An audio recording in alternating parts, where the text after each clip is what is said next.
மதிய ஆயுதம் சேனல் மூலம் அன்பு நண்பர்களுக்கு அன்பான வணக்கங்கள். நண்பர்களே, மதிய ஆயுதம் சேனல் வழங்கும் ஒரு புதிய நிகழ்ச்சி இது. இது ஒரு தொடர் நிகழ்ச்சி. சேல் சீக்ரெட்ஸ், விற்பனை ரகசியங்கள் அப்படிங்கிறதா இந்த பகுதியோட பெயர். இந்த தலைப்புல தான் நம்ம பல்வேறு விஷயங்கள பார்க்க இருக்கோம். இது பகுதி 1. வாங்க அந்த விற்பனை ரகசியங்கள் என்ன அப்படிங்கிறத பார்க்க துவங்குவோம்.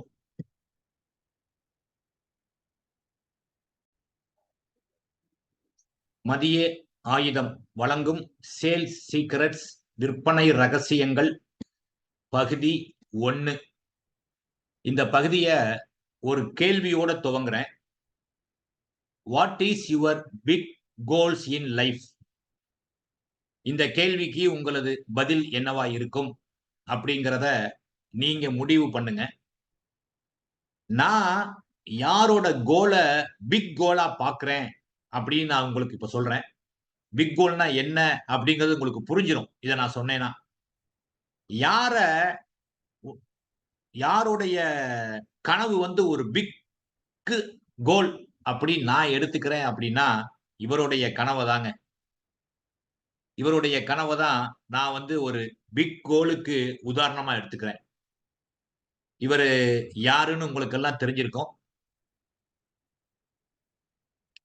அமெரிக்க ஜனாதிபதியாக இருந்த ஜான் எஃப் கென்னடி அப்படிங்கிறவர் தான் இவரு. இவருடைய கனவும் உங்களுக்கு தெரிஞ்சிருக்கும். 1960ல இவர் என்ன ஒரு கனவ டிக்ளேர் பண்றாரு அப்படின்னா, இந்த டிக்கே முடியறக்குள்ள அமெரிக்கா சார்பாக மனிதனை நிலால கால் ஊன்ற வைக்கணும் அப்படிங்கிறதான் அவருடைய பிக் கோல். இதை எப்படி செய்ய போறோம் அப்படிங்கிறது அவருக்கு தெரியாது. நாசா விஞ்ஞானிகளுக்கும் இதை எப்படி நம்ம செயல்படுத்த போறோம் அப்படிங்கிற வழிமுறையும் எதுவுமே தெரியாது. ஆனால் லட்சியமானது தீர்மானிக்கப்பட்டு விட்டது, டிக்ளேர் செய்யப்பட்டு விட்டது. அதற்கான காலக்கெடுவும் இந்த 68க்குள்ள அடுத்த 10 வருஷத்துக்குள்ள இந்த இலக்கை அடைந்தே தீர்வது அப்படின்னு ஒரு காலக்கெடு நிர்ணயிக்கப்பட்டு விட்டது. அதுக்கப்புறம் அதற்கான திட்டமிடல் செயல் வேகம் எடுத்து ஜூலை 1969ல நீல் ஆம்ஸ்ட்ராங்கும் எட்வின் ஆல்பர்ட்டும் நிலாவில் முதலாக கால் பதித்தார்கள் என்பது வரலாற்று உண்மை. அப்ப ஒரு பெரிய கோல் என்ன பண்ணும்? when you know what your big goal is, several good things happen. ஒரு பெரிய கோல நீங்க என்ன செய்யணும் அப்படிங்கறத ஒரு கோல வந்து நீங்க பிக்ஸ் பண்ணிட்டீங்கன்னா, அது மூலமா உங்களுக்கு பல நல்ல விஷயம் நடக்கும். என்னென்ன நடக்கும் அப்படின்னு பாத்தீங்கன்னா, முதல்ல your subconscious mind goes to work. அந்த இலக்க நோக்கி உங்க சப்கான்சியஸ் மைண்ட் வேலை செய்ய ஆரம்பிக்கும். 2, யூ கெட் ஆன் ட்ராக். ஏன்னா நீங்க எங்க போகணும் அப்படிங்கிற ஒரு தெளிவு உங்களுக்கு இருக்கும். உங்களுக்கு எந்த கவன சிதைவும் ஏற்படாது. டீவியேஷன் ஏற்படாது. உங்க இலக்க நோக்கியே உங்களது பார்வை இருக்கும். And you get into action. உடனே அது சம்பந்தமான செயல்ல நீங்க இறங்கிருவீங்க. அடுத்து 3வதா you study, think and plan. அத பத்தி நிறைய ஸ்டடி பண்ணுவீங்க. அத பத்தி நிறைய திங்க் பண்ணுவீங்க. அதற்கான திட்டத்த நீங்க வகுப்பீங்க. இதுதான் அந்த பிக் கோல வந்து நீங்க வைத்துக் கொண்டால் உங்களுக்கு கிடைக்கக்கூடிய நல்ல விஷயங்கள். அப்ப நீங்க ஒரு கோல அடிக்கடி திங்க் பண்ணிக்கிட்டே இருந்தீங்கன்னா, என்ன ஆகும்னா, நீங்க ரொம்ப உற்சாகமானவரா மாறுவீங்க. அந்த உற்சாகம் என்ன பண்ணும்னு கேட்டீங்கன்னா, உங்களது டிசையர ஒரு பர்னிங் டிசையரா மாத்தும். The more you think about your goal, the more enthusiastic you become. And with enthusiasm, your desire turns into a burning desire. Burning டிசையரா, அதாவது வெறின்னு சொல்லுவாங்கல்ல, வெறித்தனமா அத அடைந்தே தீருவதுங்கிற வெறியா எப்ப மாறும் அப்படின்னா, உங்க இலக்க இடைவிடாமல் நீங்கள் யோசிக்கும்போது, உங்களுக்கு ஒரு உற்சாகம் பற்றிக் கொள்ளும். அந்த உற்சாகம் உங்களது கனவை ஒரு வெறி பிடித்த ஒரு கனவாக, பேர்னிங் டிசையராக உங்களுக்கு அதை மாற்றும். அப்ப அந்த உங்கள செல்ஃப் மோட்டிவேட்டர் பண்ணக்கூடிய ஒரு பிரேஸ் அப்படின்னு சொல்லக்கூடிய ஒரே ஒரு பிரேஸ் என்ன அப்படிங்கறத இப்ப உங்களுக்கு சொல்றேன். பிரேஸ்னா தெரியும் உங்களுக்கு. சொற்றொடர், செய் அல்லது செத்துமடி அந்த மாரியான ஒற்றை சொல்லுல சொல்லக்கூடியதான். அப்ப நம்மள ஒரு சுய மோட்டிவேட் பண்ணக்கூடிய எஃபெக்டிவ் பிரேஸ் அப்படின்னு சொல்லக்கூடியது என்னன்னு பார்த்தீங்கன்னா, டூ இட் நவ் தான். டூ இட் நவ் அப்படிங்கிற இந்த ஒரு பிரேஸ, இந்த ஒரு சொற்றொடர உங்களுக்குள்ள அடிக்கடி சொல்லிக்கங்க. ஏதாவது ஒரு விஷயத்த நீங்க தள்ளி போடணும் அப்படின்னு உங்க மனசுல எண்ணம் வரும்போதே, அத விரட்டணும்னா, அதற்கு ஒரே வழி டூ இட் நவ் அப்படிங்கிற அந்த செல்ஃப் மோட்டிவேட்டர் பிரேஸ வந்து நீங்க சொல்றது தான். இப்ப உதாரணத்துக்கு நான் ஒரு சம்பவம் சொல்றேன். நீங்க அவசரமா கிளம்புறீங்க. கிளம்பும்போது நீங்க பேண்ட் போட்டு சட்டை போடும்போது, சட்டையில இருந்து ஒரு ரூ. 5 காயின் வந்து கீழ விழுகுது. அத எடுக்கலாமா? வேண்டாமா? சரி வந்து எடுத்துக்கலாம் அப்படின்னு சொல்லி அந்த கிளம்புற அவசரத்துல நீங்க கிளம்பிடுறீங்க. அந்த ரூ. 5 முக்கியத்துவம் உங்களுக்கு எப்ப தெரிய வருது அப்படின்னா, ஒரு இம்பார்ட்டன்ட் டாக்குமெண்ட்ட வந்து நீங்க ஜெராக்ஸ் எடுக்க போகும்போது, அங்கே அவன் சில்லறை கேட்கிறான். ஜிபே பண்ணலாமான்னு கேட்கிறீங்க. மினிமம் வந்து ஒரு அமௌண்ட் சொல்லி இதுக்கு மேல இருந்தா தான் நாங்க ஜிபே வாங்குவோம் சார். இது என்ன சார் ரூ. 2 தான் வருது. ஒரு காப்பி எடுத்துட்டு நீங்க ரூ. 2க்கு ஜிபே பண்றேன்னு சொல்றீங்க. காயின குடுங்கன்னு கேட்கிறான். அப்ப நெனைக்கிறீங்க, ஆஹா! நம்ம கிளம்பும்போது விழுந்த ரூ. 5 காயின எடுத்து வச்சிருந்தா, இங்க வந்து நம்ம இப்படி நின்றுக்க வேண்டிய அவசியம் இல்லையே! அப்படின்னு சொல்லிட்டு, அவர் பாக்கெட்ல ரூ. 500 நோட்டா இருக்கு. ரூ. 500 நோட்ட சில்லறையா மாத்துறதுக்குள்ள படாத பட்டு தேவையில்லாத செலவெல்லாம் பண்ணி நீங்க சில்லறைய மாத்துறீங்க. இதே நீங்க இந்த டூ இட் நவ் அப்படிங்கிற அந்த செல்ஃப் மோட்டிவேட்டர் பிரேஸ வந்து நீங்க பின்பற்றுனீங்கன்னா என்ன நடக்கும் தெரியுமா? கிளம்பும்போதே அப்புறம் எடுத்துக்கலாம் அப்படிங்கிற ஒரு எண்ணம் வரும்போதே, நீங்க டூ இட் நவ் அப்படின்னு உங்க மனசுக்குள்ள ஒரு உத்தரவிட்டு, இம்மீடியட்டா குனிஞ்சு அந்த காயின எடுத்திருப்பீங்க. அப்ப இந்த மாரியான சிக்கல் உங்களுக்கு தவிர்க்கப்பட்டிருக்கும். அப்ப எந்த ஒரு விஷயத்தையும் உடனே செய்ய துவங்கணும் அப்படிங்கிறது தான் நம்மள செல்ஃப் மோட்டிவேட்டா வைத்திருக்கிறது. இந்த ஒரு பிரேஸ வந்து மறந்துறாதீங்க. எது நீங்க ஒத்தி போட நினைத்தாலும், நீங்க சொல்லக்கூடிய ஒரு மந்திரம் டூ இட் நவ். இன்னொரு ஃபார்முலாவும் உங்களுக்கு சொல்லி தரேன். R2A2 formula. அந்த ஃபார்முலா. நீங்க ஒரு விஷயத்த பார்க்கிறீங்க, படிக்கிறீங்க, கேட்கிறீங்க அப்படின்னா, இந்த ஃபார்முலாவ அப்ளை பண்ணுங்க. R2A2 formula. இந்த ஃபார்முலா எதை பற்றியது அப்படின்னா, recognise, relate, assimilate and apply. அதாவது ஒரு விஷயத்த நீங்க பார்க்கிறீங்க, படிக்கிறீங்க, கேட்கிறீங்கன்னா, அத முதல்ல ரெகனைஸ் பண்ணுங்க. அது உள்ள விஷயத்த. அத உங்களது இலக்கோட ரிலேட் பண்ணுங்க. அசிமிலேட்னா அத உள்வாங்குங்க. அந்த விஷயத்த வந்து உள்வாங்குங்க. அப்படி நீங்க ரிலேட் பண்ண விஷயத்த உள்வாங்குங்க. அதுல என்னதான் இருக்கு அப்படிங்கிறத கத்துக்கங்க.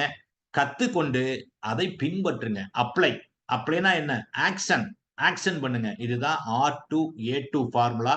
இதையும் நீங்க மனதில், கவனத்தில் வைத்துக் கொள்ளுங்கள்.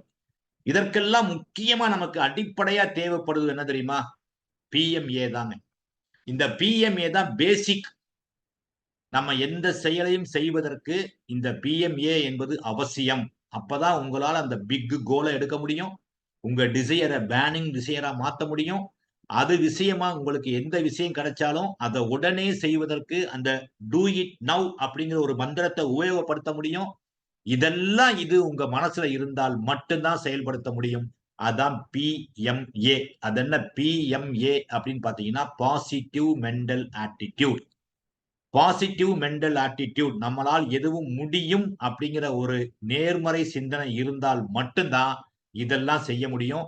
அந்த பாசிட்டிவ் மென்டல் ஆட்டிட்யூட நீங்க வந்து டெவலப் பண்ணணும், பூஸ்ட் அப் பண்ணணும் அப்படின்னா, டெய்லி இந்த 3 வாசகத்த எப்பல்லாம் உங்களுக்கு ஒரு சோர்வு ஏற்படுதோ, டிப்ரஷன் ஏற்படுதோ, அப்ப உங்க மனசுக்குள் நீங்களே சொல்லிக்கங்க. I feel healthy, I feel happy, I feel terrific. I feel healthy, I feel happy, I feel terrific அப்படின்னு உங்கள நீங்களே உற்சாகப்படுத்திக் கொள்ளுங்கள். அதோட பவர் ரொம்ப ரொம்ப அதிகம் நண்பர்களே. The greatest discovery of my generation is that people can alter their lives by altering their attitudes of mind. What the mind attends to it, attends to, it considers. What the mind attends to continually, it believes. And what the mind believes, it eventually gets done. சொன்னது யாருன்னா William James அப்படின்னு சொல்லியிருக்காரு. என்ன சொல்லியிருக்காரு? இந்த ஜெனரேஷனுடைய மிகப்பெரிய கண்டுபிடிப்பு எது அப்படின்னா, நம்மளது ஆட்டிடியூட மாத்துறது மூலமாக நமது வாழ்க்கையை மாத்தலாம் அப்படிங்கிற ஒரு பெரிய உண்மையை கண்டுபிடிச்சதுதான் மாபெரும் கண்டுபிடிப்புங்கிறார். மைண்டு எதை கவனிக்குதோ அது வந்து நமக்கு வந்து பாத்தீங்கன்னா, அத விடைவிடாம நீங்க அத கன்டின்யூ பண்ணும்போது, அது நம்பிக்கையாக மாறும். அது நம்மளால செய்ய முடியும் அப்படிங்கிற ஒரு நம்பிக்கை உங்க மனசுக்கு வந்துருச்சுன்னு வைங்களேன். அந்த நம்பிக்கை உங்க மைண்டுக்குள்ள வந்துருச்சுன்னா, அது ஆட்டோமேட்டிக்கா நீங்க செஞ்சு முடிப்பீங்க. இதத்தான் வில்லியம் ஜேம்ஸ் அப்படிங்கிறவர் சொல்றாரு. "The purpose is formed by desire and belief." அப்ப நமக்கு ஒரு பர்ப்பஸ் வேணும். வாழ்க்கையில ஒரு கோல் வேணும் அப்படின்னா, அதுக்கு என்ன தேவை? டிசையரும், பிலீஃபும் தேவை.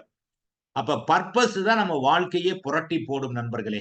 இந்த பர்ப்பஸ் அப்படின்னு சொல்லும்போது, நான் ஒருத்தர சொல்லாம இருக்க முடியாதுங்க.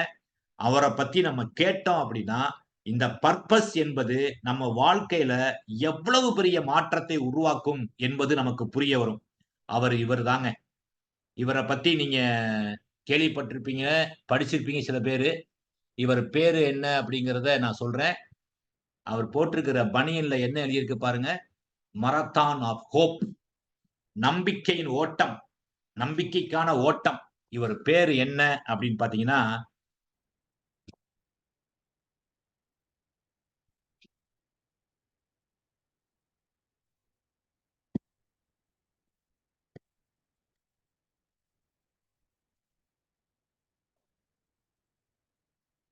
டெரி ஃபாக்ஸ் அப்படிங்கிறது தான் இவருடைய பேருங்க.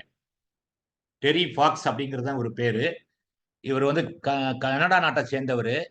இவரு கால பாருங்க. ஒரு கால் இல்ல. செயற்கை கால் புகுத்தியிருக்காரு. அதோட ஓடுறாரு. இவருடைய கதைய கேட்டீங்கன்னா, வாழ்க்கையில பர்ப்பஸ் வந்து நமக்கு எவ்வளவு பெரிய எனர்ஜிய குடுக்கும், பவர குடுக்கும் அப்படிங்கிறது உங்களுக்கு புரியும். இவர் சரியா 18 வயது பர்த்டே முடிந்து சில நாட்கள்ல பாத்தீங்கன்னா, அவருக்கு மூட்டுல கேன்சர் அப்படின்னு கண்டுபிடிக்கிறாங்க. அத அவரு உயிர் வாழணும் அப்படின்னா, அந்த கால வெட்டி எடுக்கணும் அப்படின்னு சொல்றாங்க. வெட்டி எடுக்கப்படுது. செயற்கை கால் பொருத்தப்படுது. கேன்சருக்கான ட்ரீட்மெண்ட், வலி மிகுந்த ட்ரீட்மெண்ட், கீமோதெரபி போன்ற பல ட்ரீட்மெண்ட்கள் செய்யப்படுது. அப்போ ஒரு பேப்பர் நியூஸ் பார்க்கிறாரு. செயற்கை காலுடன் ஒருத்தரு ஓடுறாரு. அந்த நியூஸ பார்க்கிறாரு. நியூஸ பார்த்தோனே அவரு மனசுல ஒரு எண்ணம் தோணுதுங்க. அந்த எண்ணம் என்னன்னு கேட்டீங்கன்னா, நமது நாட்கள் வந்து எண்ணப்படுது. நமது நோய பத்தியே நம்ம நெனச்சுக்கிட்டு, இல்ல நம்ம சாகப் போறோம் அப்படின்னு நெனச்சுக்கிட்டு உட்கார்ந்து இருக்கிறதுனால யாருக்கும் எந்த பயனும் இல்ல. ஏன் நம்ம இருக்கக்கூடிய இந்த கொஞ்ச காலத்த பயன்படுத்தி, நம்மளைப் போல கேன்சர்ல போராடக்கூடிய நோயாளிக்கு உதவக்கூடிய கன்னடா கேன்சர் சொசைட்டிக்கு நம்ம ஏன் ஒரு நிதி திரட்டி குடுக்கக் கூடாது? அப்படின்னு யோசிக்கிறாருங்க. அவருடைய இலக்கு என்ன வைக்கிறாரு அப்படின்னா, $1,000,000 நம்ம வந்து அந்த கன்னடா கேன்சர் சொசைட்டிக்கு வந்து நம்ம நிதி திரட்டி குடுக்கணும். எப்படி நிதி திரட்டலாம் அப்படின்னா, நம்ம கன்னடா முழுவதும் ஓடி அந்த ஓட்டத்தின் மூலமாக நம்ம நிதி திரட்டலாம் அப்படின்னு சொல்லிட்டு தான் மரத்தான் ஆஃப் ஹோப் அப்படின்னு ஒரு மூவ்மெண்ட்ட தொடங்குறாரு. ஓடுறாரு. அவர் நெனச்ச மாரி கன்னடா ஃபுல்லா அவரால ஓட முடியல. 3ல 2 பங்கு தான் ஓடியிருக்காரு. அதுக்குள்ள லங்ஸ்ல அவருக்கு மீண்டும் பாதிப்பு ஏற்பட்டு, அவரால செயல்படவே முடியாத நெலைம. ஜூன் 1982ல அவரு டெத் ஆகுறாரு. ஆனால், அவரு திரட்டிய நிதி எவ்வளவு தெரியுமா நண்பர்களே?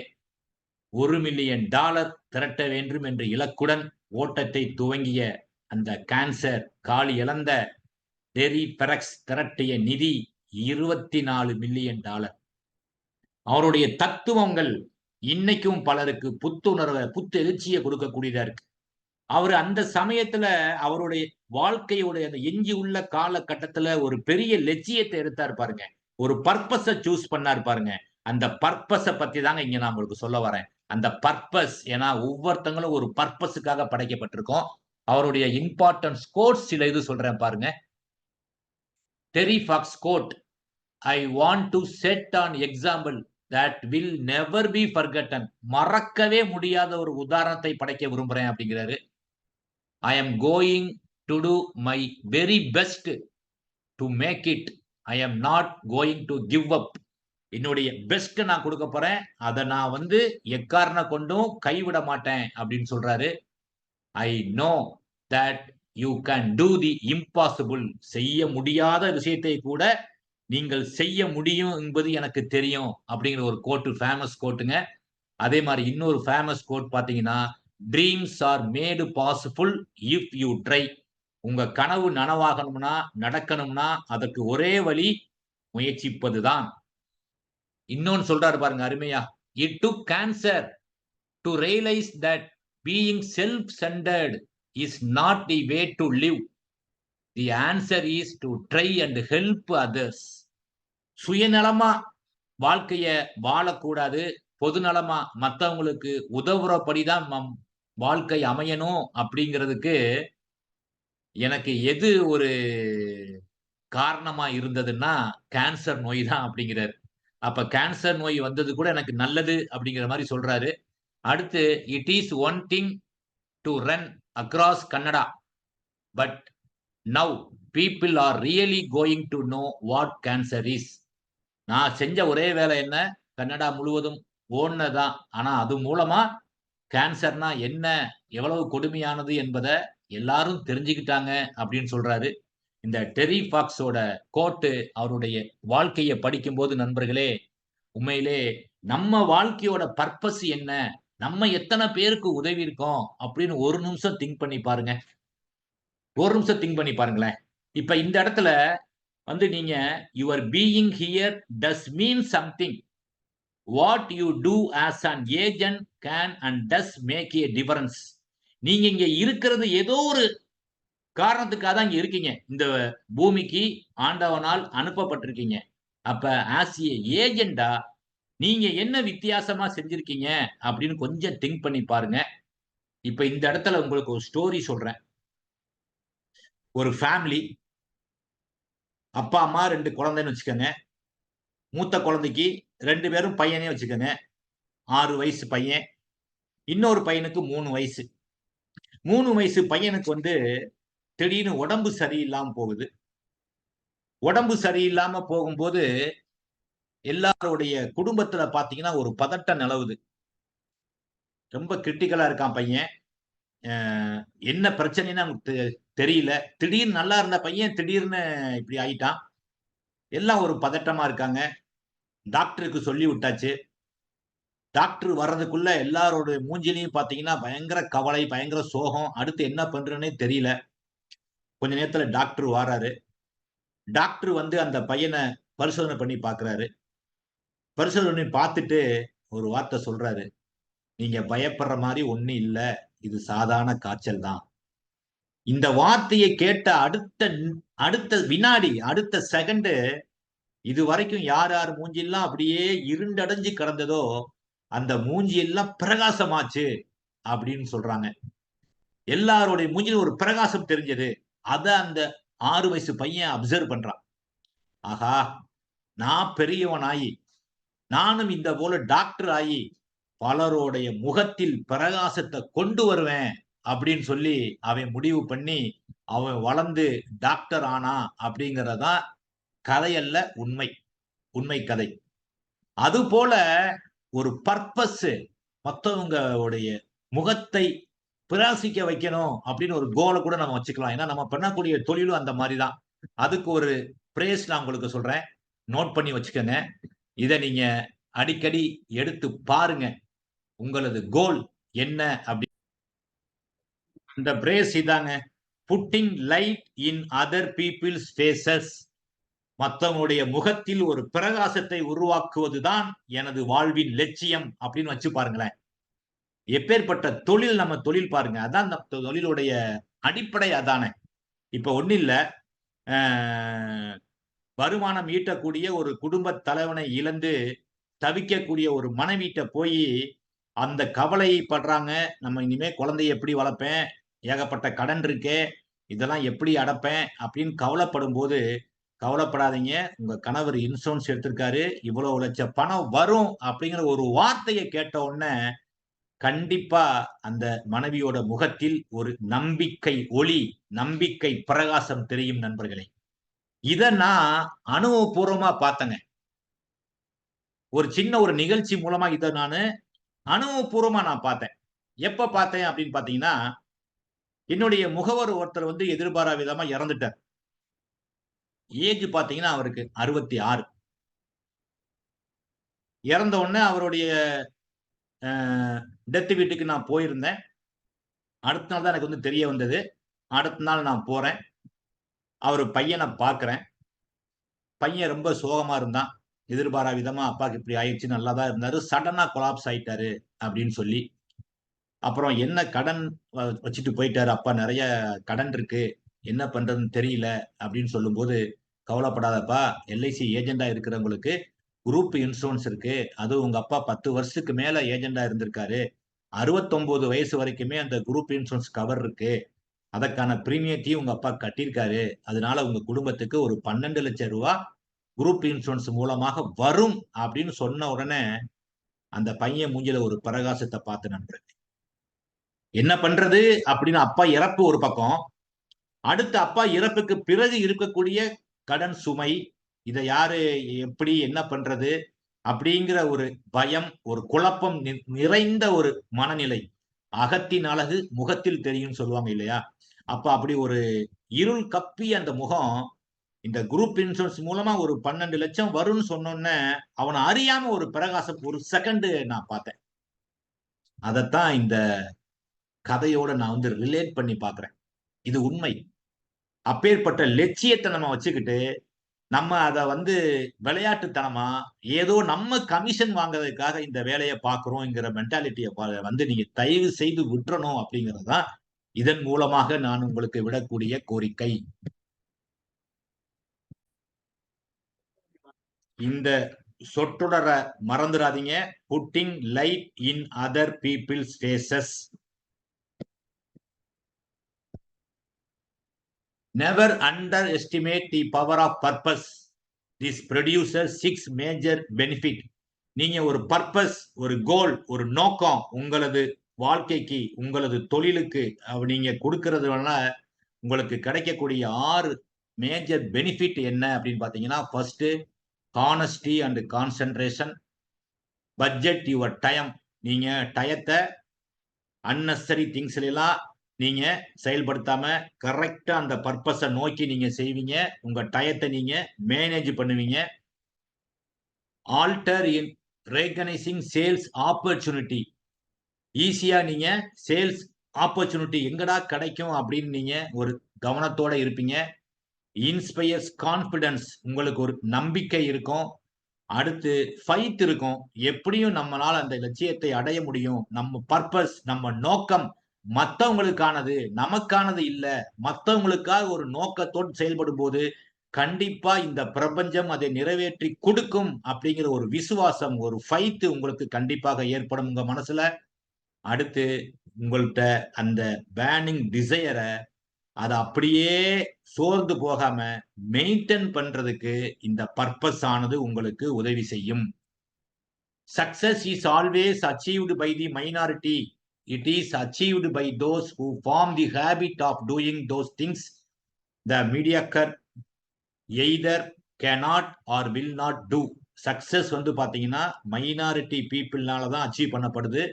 அவங்க தான் சாதாரணமானவங்க செய்ய தயங்குற இல்ல செய்யாம இருக்கிற செயல்களை செய்கிறார்கள். இது சொன்னது யாரு அப்படின்னா, ஆல்பர்ட் இ.என். கிரே அப்படிங்கிற சொன்னது. The common denominator of success lies in forming the habit.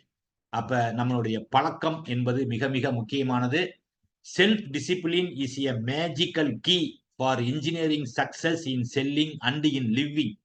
அப்ப செல்லிங் ஆகட்டும், லிவிங் ஆகட்டும், அதாவது விற்பனை ஆகட்டும், இல்ல நமது வாழ்க்கை ஆகட்டும், அதுல வெற்றிக்கான மேஜிக்கல் கீ எது அப்படின்னு பாத்தீங்கன்னா செல்ஃப் டிசிப்ளின், சுய ஒழுக்கம். As an agent you are measured and rewarded not by the hours you put in but by what do you put into the hours. நீங்க எவ்வளவு நேரம் செலவு பண்றீங்க அப்படிங்கிறத பொறுத்து உங்களுக்கு ரிவார்டோ கமிஷனோ கிடையாது. அந்த ஹவர்ல நீங்க என்ன செய்றீங்க அப்படிங்கிறத பொறுத்து தான் உங்களுக்கு ரிவார்டும் அவார்டும். அதை நீங்க புரிஞ்சுக் கொள்ளுங்கள். The effective agent spends time on the highly pay off activity. அப்ப நீங்க என்ன வேலை செஞ்சா உங்களுக்கு வருமானம் வருமோ அந்த மாதிரி வேலையில் கவனம் செலுத்துங்கள். Decide upon your purpose, insist upon it, force it into your subconscious mind, let it dominate, see yourself as having attained it. This is the secret of success. நண்பர்களே, இந்த பகுதியோட கருத்தை சுருக்கமா சொல்லணும்னா, ஃபர்ஸ்ட் பர்பஸ் என்ன அப்படிங்கிறத முடிவு பண்ணுங்க. அத முழுமையா நம்மளால் முடியும் அப்படிங்கிற ஒரு பாசிட்டிவ் மென்டாலிட்டி ஆட்டிடியூட் PMAவை வளர்த்துக் கொள்ளுங்க. R2 F2 ஃபார்முலாவை மறந்துடாதீங்க. செல்ஃப் மோட்டிவேஷனுக்கு டூ இட் நவ் அப்படிங்கிற அந்த செல்ஃப் மோட்டிவேட்டர் பிரேச மறந்துடாதீங்க. பர்பஸ் வந்து எப்படி இருக்கணும்னா உங்களுக்கு சுயநலம் சார்ந்தா இருக்கக்கூடாது. மத்தவங்களுக்கு பொதுநலத்தை சார்ந்ததா இருக்கணும். அப்பதான் உங்களுக்கு அந்த எனர்ஜி பவர் ஆனது கிடைக்கும் என்பதை டேரி ஃபாக்ஸ மறந்துடாதீங்க. அந்த ஒரு சின்ன பையன் எப்படி சுத்தி உள்ளவங்க அந்த ஃபேமிலி மெம்பர்ஸ் அந்த குழந்தைக்கு ஒண்ணும் இல்ல நல்லா இருக்கான்னு சொன்ன உடனே மத்தவங்க மூஞ்சில ஒரு பிரகாசத்தை பார்த்தானோ, இதே போல பிரகாசத்தை நான் எல்லோருடைய முகத்திலும் காண வேண்டும் என்று ஒரு லட்சியத்தை வைத்தானோ, அதே போல putting light in others face என்பதை உங்களது இலக்காக வைத்துக் கொள்ளுங்கள். உங்களது லட்சியத்துக்கு தேவைப்பட்ட விஷயத்தில் மட்டும் கவனம் செலுத்துங்கள். தேவையில்லாத நேரத்தில் கவனத்தை தவிருங்கள். ஏனென்றால் நீங்கள் எவ்வளவு நேரம் உழைத்தீர்கள் என்பது முக்கியமல்ல. உழைக்கும் நேரத்தில் என்ன செய்தீர்கள் என்பதுதான் முக்கியம் என்பதை மறவாதீர்கள். ஒரு கனவு காணுங்க. அத தினமும் முயலுங்கள். ஒரு கனவு கண்டால் அதை தினம் முயன்றால் ஒரு நாளில் நனவாகும். இதுதான் இந்த பகுதியின் ரகசியம், விற்பனையின் ரகசியம். இதே போல பல்வேறு விஷயங்களோடு அடுத்த பகுதியில் உங்களை சந்திக்கின்றேன். அதுவரை உங்களிடமிருந்து விடைபெறுவது உங்கள் அன்பு நண்பன் ஆர். மதியழகன், CEO ஆஃப் மதியே ஆயுதம் ட்ரெய்னிங் சென்டர். நன்றி நண்பர்களே.